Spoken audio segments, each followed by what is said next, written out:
Bwana hamakika Djigui Diarra, goalkeeper wa klabu ya Yanga na timu ya taifa ya Mali, ameendelea kuzikonga nyoyo za mashabiki wapenda soka mara baada ya kuendelea kuonyesha kiwango bora kabisa akiwa na timu ya taifa ya Mali.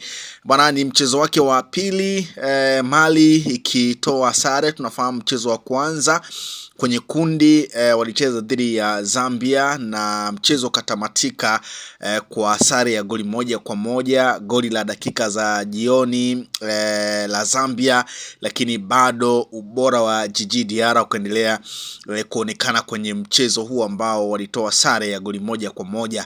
Sasa umefuata mchezo wa pili dhidi ya Morocco, dhidi ya taifa gumu, dhidi ya taifa yenye wachezaji wakubwa.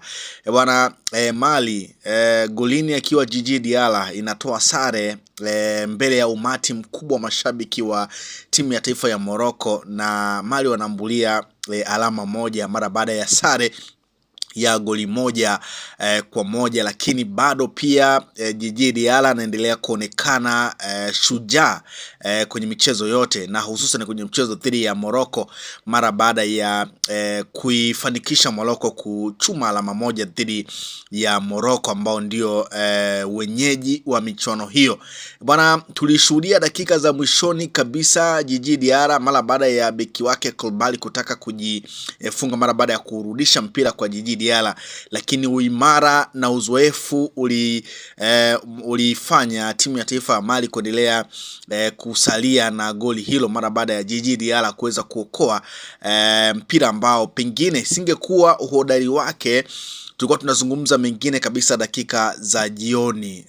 Kwa hiyo Djigui Diarra anaendelea kuonekana kuwa shujaa wa timu ya taifa ya Mali mara baada ya kuiongoza kwenye michezo miwili na kuambulia alama 2. Kwa hiyo unaweza kuona ni kwa namna gani ambavyo ligi ya NBC inaendelea kutangazwa vilivyo na baadhi ya nyota ambao wanacheza kwenye ligi hiyo akiwemo Djigui Diarra. Kwa hiyo ni moja kati ya matukio ambayo nimeona ni kusogezea ama ni kujuze. Na mchezo dhidi ya Morocco ni moja kati ya mchezo ambao Morocco walikuwa wanahitaji alama 3 ili kuweza kutinga hatua inayofuata kwa maana ya robo finali, mara baada ya mchezo wa kwanza baada ya kuifunga Komoro kwa magoli 2-0 wakawa na alama 3. Kwa hiyo walikuwa wanahitaji alama nyingine 3 ili ziwe 6 ili kuweza kutinga hatua ya robo finali, lakini Mali chini ya goalkeeper Djigui Diarra wakafanikiwa kuchuma alama 1 na Djigui Diarra akaendelea kuonyesha kiwango bora. Na kwenye mchezo huo bwana, kulikuwa kuna matukio mengi. Moja kati ya tukio hilo ni mchezaji wa klabu ya Real Madrid Kylian Mbappe ambaye alihudhuria mchezo huo na kutazama kwa dakika zote 90. Tunafahamu kwamba Kylian Mbappe ni moja kati ya mshikaji wake wa karibu sana na Achraf Hakimi ambaye wamecheza wote ndani ya klabu ya PSG.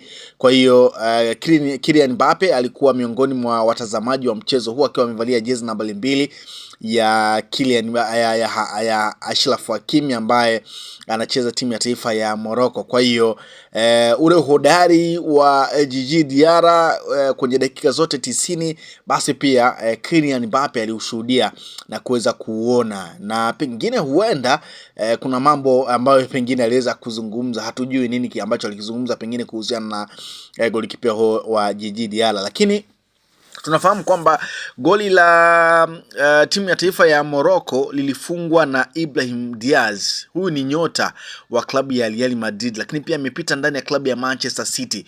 Kwa hiyo tuliona pia kuna muda Djigui Diarra aliokuwa mchomo wa Ibrahim Diaz. Kwa hiyo ni moja kati ya mchezo ambao kwa Djigui Diarra ulikuwa ni mgumu sana, lakini kutokana na ubora wake aliweza kuonyesha kwenye mchezo huo.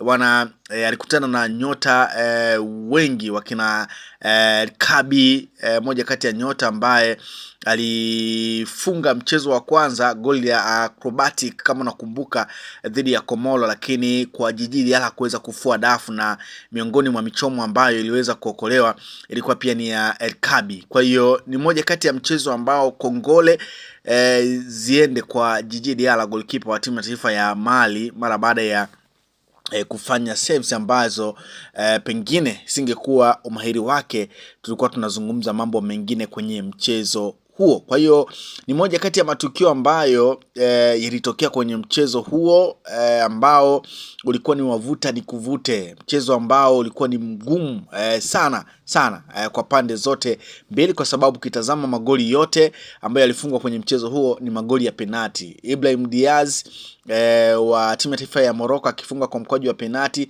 lakini Sanyoko naye pia akifunga mkwaju wa Mali kwa njia ya penati. Kwa hiyo ulikuwa ni moja kati ya mchezo ambao ulikuwa ni mgumu sana, ambapo mpaka sasa ukilitazama kundi hilo ambalo ni kundi A, Morocco wana alama 4, michezo miwili, Mali alama 2, michezo miwili, Zambia michezo miwili, alama 2, Komoro akiwa na alama 1, michezo miwili.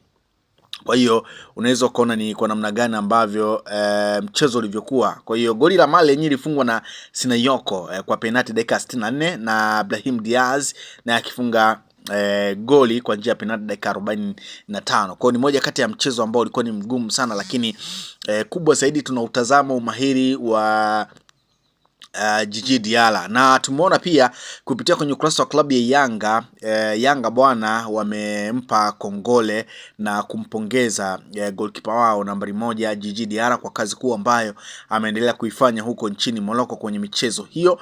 Na kupitia kwenye ukurasa wa klabu ya Yanga walimposti Djigui Diarra wakasindikiza na maneno yanayosomeka screen protector Djigui Diarra, ndicho ambacho Yanga walikiandika. Kwa hiyo ni moja kati ya mchezo ambao hakika Djigui Diarra anahitaji pongezi kubwa kutokana na kile ambacho amekifanya. Tunafahamu amekutana na timu kubwa na wachezaji wakubwa, lakini bado haikufanya Djigui Diarra kuogopa na kuona kwamba pengine kwake alikuwa na mzigo mkubwa sana, lakini aliendelea kuonyesha ule uimara ambao amekuwa akionyesha mara zote ndani ya klabu ya Yanga, ndio ambao ameendelea kuonyesha kwenye timu ya taifa ya Mali. Kwa hiyo ni moja kati ya taarifa ambayo nimeona nikujuze kuhusiana na kila ambacho Djigui Diarra ameendelea kukifanya. Tunafahamu kuna nyota wengi sana ambao wanakipiga kwenye ligi ya NBC na ameitwa kwenye timu kwenye timu zao za taifa, akiwemo Djigui Diarra, lakini Prince Dube na timu yake ya taifa ya Zimbabwe wako huko,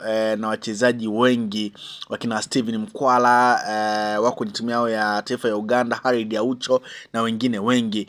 Kwa hiyo tutaendelea kuwatazama namna ambavyo wanaiwakilisha ligi ya NBC kwa kufanya makubwa ama kwa kuonyesha umahiri wao wa kulisakata kabumbu. Lakini kubwa zaidi ni Djigui Diarra ambaye ameendelea kuwa gumzo kwenye timu yake ya taifa ya Mali baada ya kuaminiwa na Uncle Tom ambaye ni kocha wa timu ya taifa ya Mali. Kwa hiyo ni moja kati ya story ambayo mimi nimeona nikujuze na uweze kuona pengine baadhi ya